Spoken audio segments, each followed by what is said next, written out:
Hello everyone. Today we're gonna talk about pituitary gland.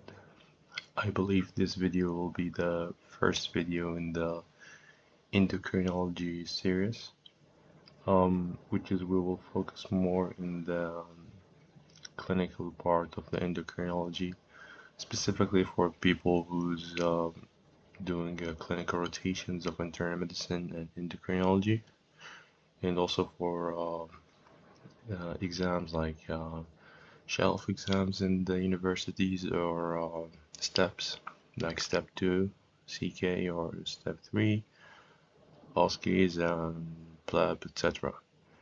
There is part of it I will explain some basics specifically for step 1, but this is more focused in the clinic part.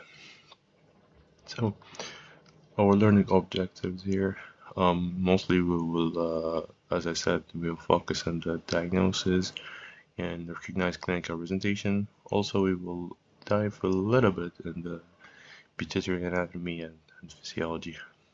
Okay, because it's important to know the anatomy and physiology for the clinical pictures. So, pituitary gland in shelf, it's a gland which is set in the, let me say, near to the hypothalamus, which is near to the brainstem.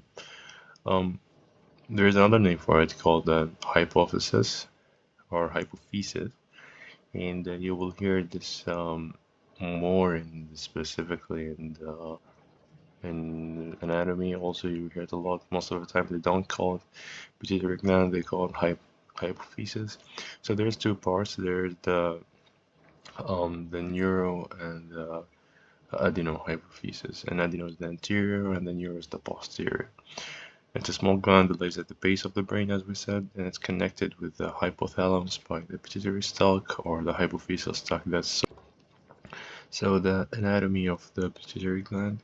It lays in the cilia thoracica, and I believe once you are watching this video, you already have a good background about anatomy. But let's point a little bit on here. So the one in the black here, that's the cilia thoracica, okay, which is, if you can see right here, there is a tumor, okay, and that's an MRI image of the midbrain, also for the whole brain, but more focusing in the midbrain. Here the tumor is sitting in the cilia thoracica, so that's where is the pituitary gland, okay. So it's in the anterior border. You can see the cilia thoracica, and in the back is connected to the hypothalamus, and that's the hypothalamus here, by the infundibulum. Infundibulum, usually you will not see it in the MRI. You can see it in some figures, I believe, in the coming slides. But if it's blocked, then it can lead to kind of picture of pituitary tumor. We will talk about this. And close to the optic chiasm, and that's super important. Why? Because if you have a tumor right here, it will compress the optic chiasm, which leads to a visual issues, and the most common one are bitemporal hemianopia, which is the patient will say to you that I cannot see the lateral sides of both eyes, okay. So his vision basically will be like this. I will draw it here. That's the left vision, the two visions, okay. So if you say a bitemporal hemianopia, the patient cannot see in the lateral sides. So that's how the vision will look like, okay. So the both sides or the both lateral sides will be affected. Now comes to the kind of, which is the physiology part. We have the pituitary division. Since the gland itself looks as a one gland, but physiologically it's divided to anterior and posterior. The anterior, which is called adenohypophysis or hypophysis, you will hear it more in the physiology and the anatomy part, and the posterior is called neurohypophysis. The anterior is mostly glandular, which is mean it's secreting hormones, okay, and this is the important part here, and this which is we're gonna talk about today, okay. Now, and we have the posterior part, which is neurohypophysis. It's connected to the nervous system. That's why its effect is mostly comes from the hypothalamus, okay. So it's not like the anterior depositing and then secreting the hormone. No, this one is kind of just take the hormone from hypothalamus and then secrete it directly. There is no any synthesis of hormones right here, okay, in the posterior. Only in the anterior you will see synthesizing of hormone or synthesis of hormones. So what hormones we have in the anterior pituitary gland? The main part or the main hormones in this gland are prolactin and growth hormone. Okay, those specifically prolactin, it's kind of the main hormone which is secreted from the anterior pituitary gland, and that's why it's the most common tumor you'll see in the clinic. Also, you have ACTH, it's also important. It's the one which just goes to the adrenal gland and makes cortisol. Okay, and we have FSH, LH. Those both hormones is important for the sex. They will go to either ovary or the testicles, and we will secrete either estrogen or testosterone. And we have TSH, which just goes to the thyroid gland and makes it synthesize the T3 and T4. Okay. There's also the hypothalamic control. So basically, it's like you have the hypothalamus controlling the pituitary gland, and the pituitary gland will control the other glands. So this is like the master, which is control the whole system. So it's either have releasing or inhibiting hormones. So it either induce the pituitary to secrete more hormone or inhibiting it. We have the portal circulation, which is this is connected directly to the anterior pituitary gland. It will secrete releasing hormone, corticotrope, or thyrotropin releasing hormone, growth hormone releasing hormone, and FSH/LH. I'm trying to be faster here because this is not important so much to the clinic, but I'll just give a quick information. Anything is releasing, that means it comes from the hypothalamus, and if it's stimulating, like here for example, that means this is coming from the pituitary, except here, which is we have a adrenocorticotrope releasing hormone.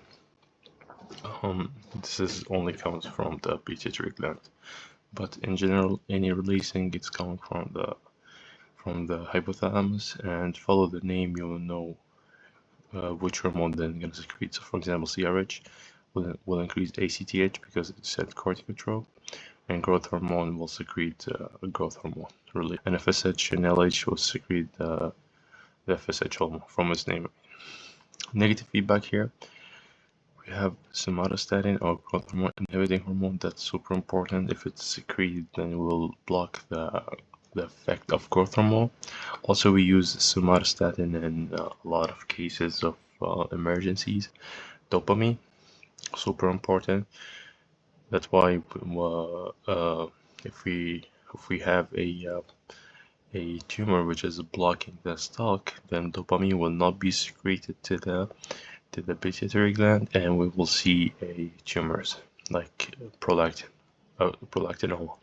We will talk about this more in the coming slide. Let's say how it looks. We said this is the hypothalamus here, and this is the pituitary. Imagine here is the celiaca.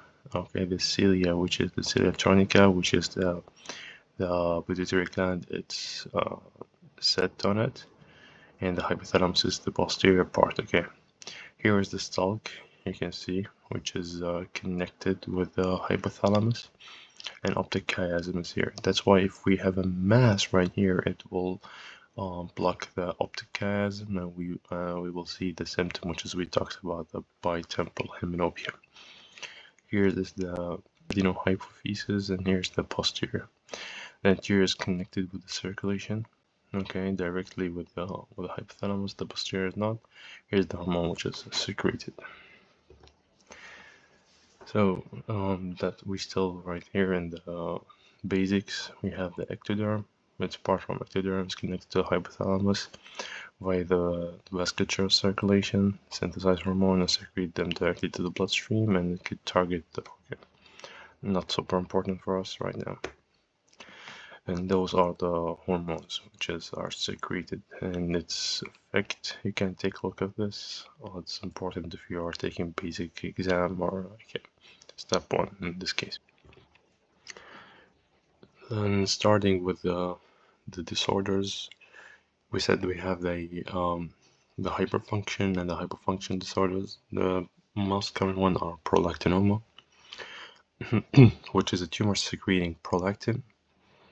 That's the most common presentation of anterior pituitary tumors.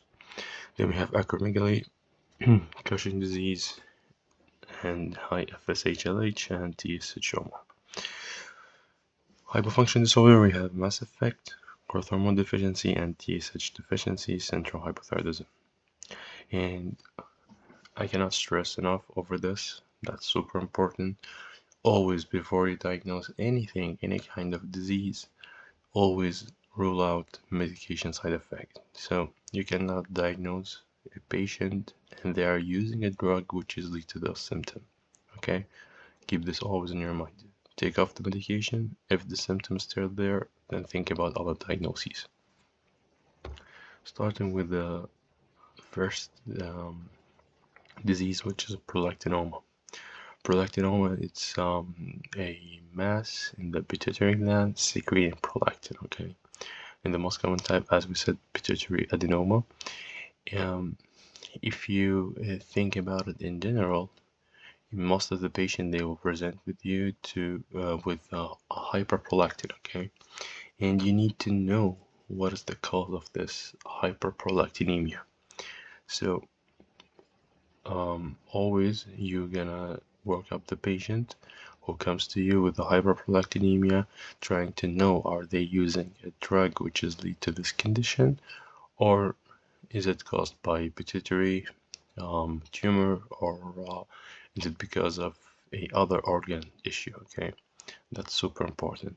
So we said the most common are pituitary adenoma, then comes the hyperprolactinemia. It's either physiological or pathological. Physiological, like for example, if the woman is in the lactation state, for example breastfeeding, in this case that's a physiological hyperprolactinemia. Okay.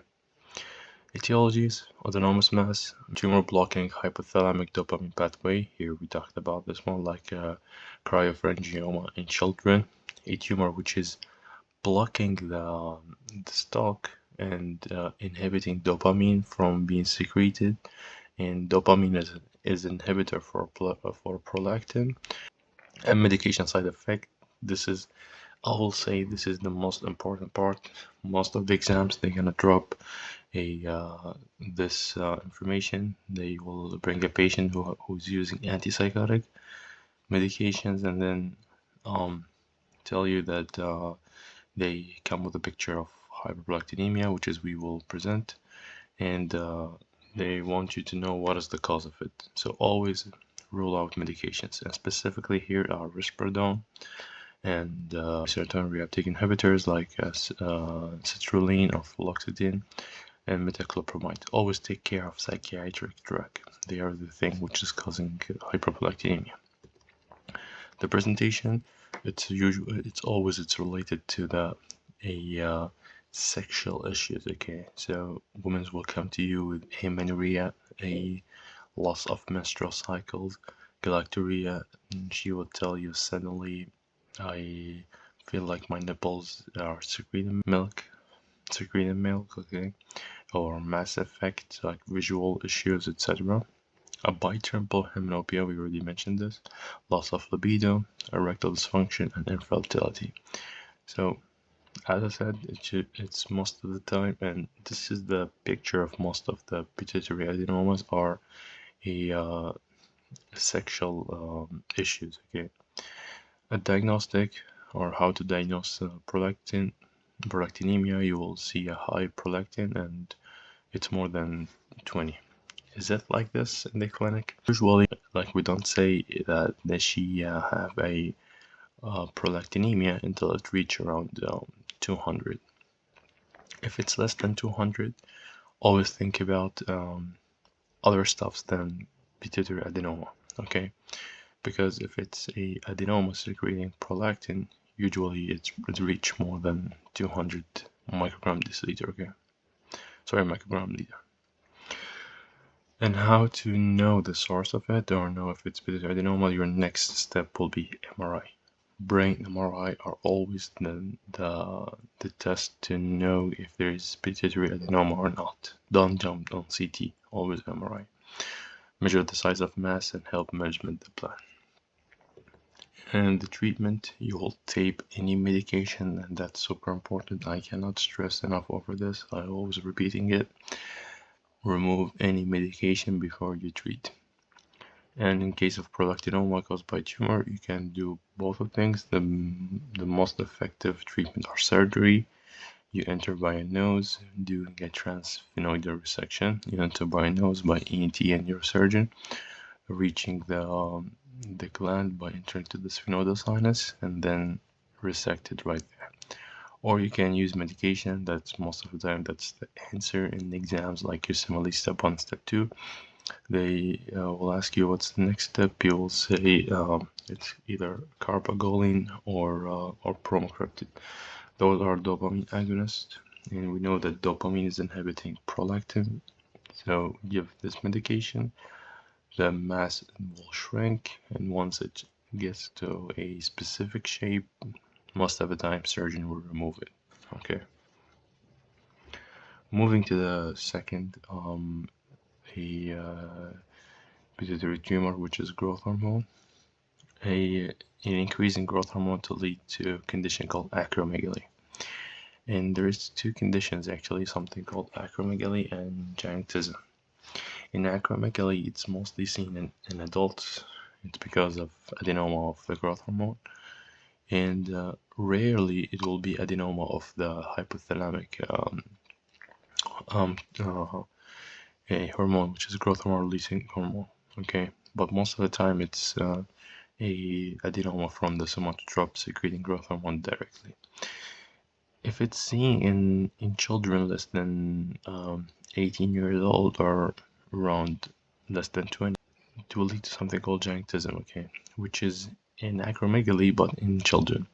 What is the difference here? Here you will see a same symptoms. The only thing that since it's before the epiphyseal joints, they got closed. The patient usually will present with a picture of getting a huge, or which is from the name, giantism, will be a giant baby, okay, or giant child. So the patient will complain that they are taller than their peers in the school or their friends, etc., and in the street, okay. So take care of this. Etiologies: pituitary tumor, and as we said, are the most common cause of this presentation. Or either could be an extra pituitary tumor, as we said, hypothalamic tumor secreting a growth hormone, and other metabolic diseases like could be diabetes or Cushing syndrome.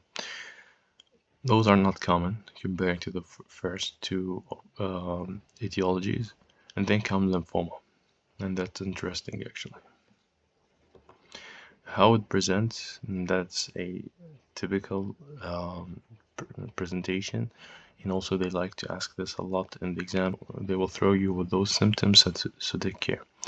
You'll see a frontal posing, which is kind of the forehead will be more wider, and the extremities will be a big, huge. So you have increased hand and foot size. Also, the mandibular of the patient will be enlarged. I will show a picture of this. And they have a widened space between the lower and incisor teeth, and deep and hollow sounding voice, okay. And the same thing in children.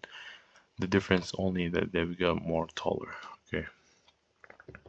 Here is how it looks. This is a typical face, but look, compared to the patients who have acromegaly, they have a widened forehead, which is frontal posing. Also, they have a enlarged nose. You can see front of you here. Also, they have a prominent chin and jaw, enlarged lip and tongue. And also, if you see the extremities, you see a larger hand and a larger feet. So they can present to you in the question in the exam. For example, they said that in the last year, the patient feels like his head is getting bigger, so it's hard to wear a cap. Okay, or for example, the wedding ring is getting smaller to compared to his finger, or he cannot wear his shoes anymore. So this is think about acromegaly. Here, acromegaly hand, front of you. That's the mass how it looks.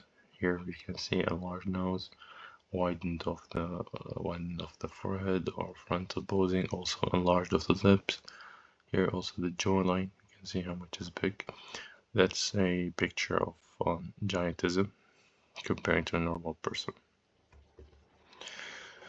The diagnosis is usually it's clinic. Once you see it in front of you, then you directly jump to either growth hormone or IGF. In the clinic, we use both of them, but in the exam, I'll say likely they want you to jump directly to IGF, okay? Because it's more easier and you will detect the increase in the growth hormone. So IGF is the best initial diagnostic test, and it's insulin growth factor, because we know that if growth hormone, once it's secreted and work in the peripheral tissue, it will lead to IGF secretion. So that's why we want to measure the IGF, and we do MRI to confirm the mass here. And usually we don't do this one in the clinic, which is we give growth hormone and glucose overload. Not that much used, but IGF and the MRI is kind of diagnostic test here. And the treatment, as any other pituitary tumor, we will do a transsphenoidal surgical resection, but here we have other options like radiation. Not so much effective, but surgery is the best. And we have some medications like growth hormone receptor antagonist or dopamine agonist. Those medications can be used to shrink the tumor, but the most effective treatment is resection, especially in the exams. Cushing disease is like an entity itself, but it's under the huge syndrome is the Cushing syndrome. I will talk about it in the adrenal diseases, but here I give brief information about Cushing syndrome, and then I will dive in Cushing disease, which is caused by the pituitary tumor. Cushing disease are, as I said, it's part of Cushing syndrome. When we say Cushing disease, we mean the one which is come from the pituitary, and that's super important, okay? But when we say syndrome, we mean everything causing a picture of a Cushing syndrome, which can be from pituitary or from the adrenal gland or from any other source, okay? So take care of this. As we said, the pituitary corticotrope adenoma accounts for 70% of patients who are causing Cushing syndrome. Cushing disease is common in women more. In the etiology, as I said, it's only pituitary secreting adenoma and other etiology causing Cushing syndrome. So disease equal adenoma, pituitary adenoma. Picture, this is I think most of you know this, and this is actually a famous disease and famous picture. Here you will see a thin skin, central obesity, hypertension, pylorhothic moon face, buffalo hump, purple striae, easy bruisability, and glucose intolerance and diabetes, and gonadal dysfunction also. So how I think about all of the symptoms, and I don't memorize each one of them because it doesn't make sense like this. always I keep a picture in my mind, and that's how I look at it. Okay, so usually Cushing syndrome looks like an old woman, an obese woman, which is have a problem in her muscles, have a problem in their bones, and it gets bruised so much easily by any kind of contusion, or like an easy touch to her skin will lead directly to bruisability. Also, you have a buffalo hump here. You can see a moon face, which is a kind of circular face, and abdominal striae. The USMLE will always drop you with abdominal striae. Wants to kind of false you, because they know that you know the fat pads, buffalo hump, and you know the moon face. So they will ask you maybe about abdominal striae, about bruising, about bone pain, etc. Here another picture. You can see abdominal striae right here. You can see here moon face, and also this patient could have diabetes or glucose intolerance. Here you can see buffalo hump, and I think he will have a problem in his bones and thin legs, but we cannot see it here. So the diagnosis follow a specific algorithm, okay? But I'll go directly to it. So how we diagnose a Cushing? We always start with a 24-hour urine-free cortisol, and that's always gonna be your answer, okay? Whenever you see a Cushing syndrome, or even like anything looks like Cushing, you go directly with a 24-hour urine cortisol, okay? Or you can also check the plasma cortisol for 2 days, but I believe the 24 hours is the best one. If it's high, then right now you confirm that this patient have a syndrome, Cushing syndrome. But you want to know, is it like ACTH dependent or not? Okay, so you're gonna measure the ACTH. If you have a low ACTH, then this means that it's not ACTH dependent or ACTH independent, be an adrenal tumor, or the patient is taking steroid. Why? Because we have a negative feedback here. So either the adrenal is secreting a tumor, causing a negative feedback to the ACTH, or the patient is taking steroid. Okay. If the ACTH is high, so what we're gonna do? We know right here that the ACTH or the tumor is an ACTH dependent. So in this case, we will give a high dose dexamethasone. Why? Because this high dose, if the tumor is a pituitary tumor, this dose will suppress the ACTH. And right now we know that this is a Cushing disease. Okay, it comes from the pituitary. If the cortisol it's still high even with the high dose of dexamethasone, here we know it's something outside from the pituitary, and could be a small cell lung cancer, could be any cancer in other sites secreting ACTH. Okay, so this is super important. Understanding this algorithm will help you a lot in the diagnosis, and also to know how to answer questions. Okay, so look at this more than one time. And treatment, yeah, the same thing. You do surgery, transfer the surgical resection, or medications, and always check for medication first. So if the patient is taking steroid, boom, that's the answer. Just stop the steroid. This is the thing which is caused like Cushing syndrome. Other stuffs, we have pituitary adenoma like FSH and LH. Most of the time they're not common so much, you don't see them, and it will be dead giveaway because they will have you will have a high LH, high FSH, so you know it's the tumor which is secreting LH, FSH. And then function tumor, usually this is common. The presentation, you will have an optic chiasm, pressure over the optic chiasm, and you will incidentally find it in the MRI, which is we call it incidentaloma. I already talked about this. Rarely you'll see menstrual problem, but most of the time, if it's only mass, you will see in visual issues. Okay.